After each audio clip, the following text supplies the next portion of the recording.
Herkese merhaba. Şimdi hemen hızlıca bir altın gümüş analizlerimizle başlayalım haftaya. Dün akşam saatlerinde bir altın gümüş analizi paylaştım sizlerle. Orada hızlı yükselişlerin gelebileceğinden bahsetmiştim.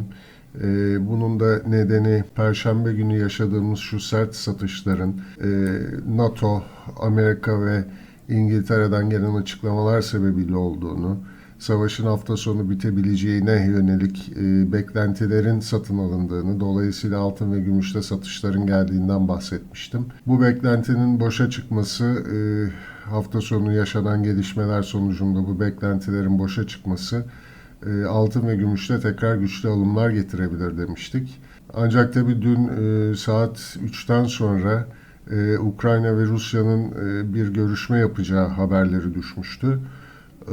Ve hatta Ukrayna ve Rusya tarafından görüşmelerin başladığına yönelik bazı açıklamalar yapılmıştı. Bu açıklamaların olduğu zamanda ben bu videoyu çektim. Dolayısıyla bu süreci takip edeceğiz demiştik. Eğer buradan iyi bir haber çıkmazsa, ki pek çıkacağı benzemiyordu dünkü gelişmelerde, altın ve gümüşte sert hareketler görürüz demiştik. Fakat akşam saatlerinde gördük ki aslında bu görüşme bugün ertelenmiş durumda. Dolayısıyla bugün saat 12'de, yani şu an şu saatlerde Ukrayna ve Rusya'nın masaya oturması bekleniyor. Bu sebeple de açıkçası bu beklentiden ötürü, buradan olası bir iyi haberin çıkması beklentisinden ötürü altın ve gümüşte o beklediğim sert alımları göremedik. Şimdi grafiklere bakacak olursak, Perşembe günü yaşanan şu düşüş sürecinde şurada bir aykırı mumumuz var altında. Bu da 1925-1916 aralığından geçiyor. Bu hem Cuma günü hem de bugün direnç olarak çalışan bir bölge oldu. 1925 üstüne hareketler görmediğimiz sürece şurada sıkışan bir bandı takip edeceğiz. Aşağıda ise Şubat ayının başında başlayan şu yükseliş trendimizin destek olarak çalıştığını görüyoruz. Bu trend çizgisinin kırıldığını söyleyebilmemiz için aşağıda 1868 altında kapanışlar görmemiz lazım. Aksi takdirde buradaki kırılımlar tuzak olarak kalacaktır. Buna dikkat edelim. Şubat başından takip ettiğimiz şu yükseliş sürecinin sona erdiğini söyleyebilmemiz içinse aşağıda 1845 desteğinin kırılması gerekiyor. 1845-1853 bölgesi çalıştığı sürece yönün yukarı olduğunu söylemeye devam edeceğiz. Ancak bu bölgeye doğru satışlar bir süreliğine altında yatay bir bandın hareket edeceğini, yatay bir bantta hareket edeceğimizi bize gösterebilir. Dolayısıyla bu seviyeleri takip edeceğiz ons altında. Şimdi ons gümüşe geçelim. Ons gümüşte de benzer bir durum var. Bakın şurada bir aykırı mum oluşmuş. 2 tane aykırı mum oluşmuş. Dolayısıyla bu satış sürecinde ilk taleple karşılaşılan bölge. Bu bölgenin kırılması önümüzdeki süreçte gelecek alımların da bu bölgeden gene arzla karşılaşabileceğini bize gösterir. Dolayısıyla şu aralıktan tekrar satışlar görüyoruz. Bu da zaten geçmişten gelen bir direnç bölgemizdi. 24.50-24.82 direnç olarak çalışmaya devam ediyor.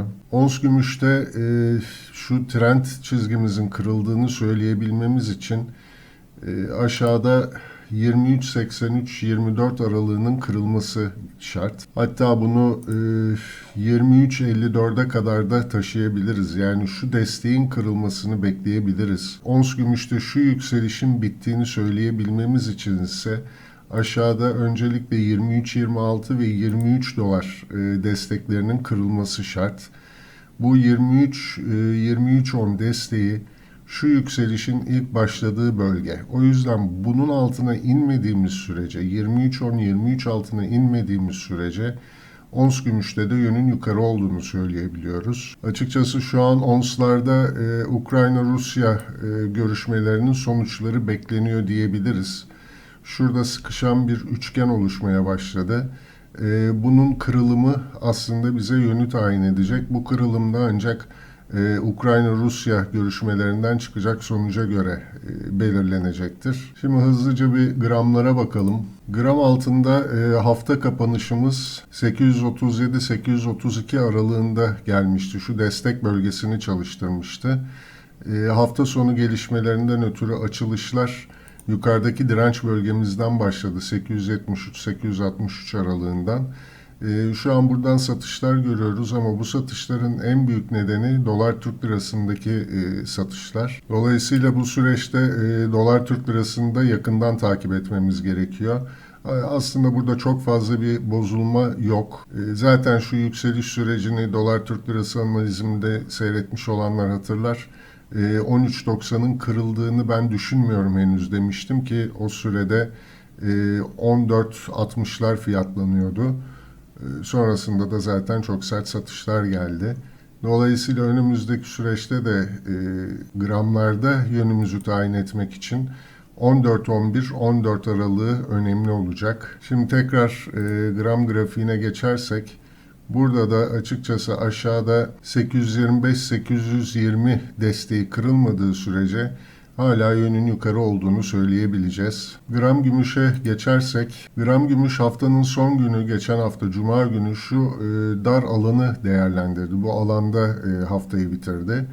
Hafta açılışı yukarıdaki 11.36-11.24 direncine doğru hareketleri getirse de şu an buradan gene satışlar görüyoruz. Dolar Türk lirasındaki satışlardan ve altındaki yatay hareketten ötürü. Burada takip edeceğimiz ilk destek bölgemiz 10.60-10.50 aralığından geçiyor. Gram gümüşte stop olmayı düşündürecek seviye 9.98 benim için. Bu 10-17-9.98 altında kapanışlar ancak gramlardan uzaklaşmama sebep olur. Son olarak bir altın gümüş rasyosuna da bakalım. Şimdi haftanın son günü şu satışlar, altın gümüş rasyosunun şu desteğine doğru gelen düşüşler aslında bize hafta sonu yaşanan Ukrayna-Rusya gerginliğindeki o gelişmelerin bir sinyalini vermişti. Fakat tabii bugün yapılacak olan toplantıyı gene bu aralıkta yatayda bekliyor. Yani açıkçası işte önümüzdeki saatlerde bu Ukrayna-Rusya görüşmelerinden çıkan sonuçlara göre emtialarda yönümüzü belirleyebileceğiz. O sürece kadar da yatay bantta sıkışık bir seyir izliyoruz. Evet, bugünlük de bu kadar olsun. Tekrar görüşmek üzere, hoşça kalın.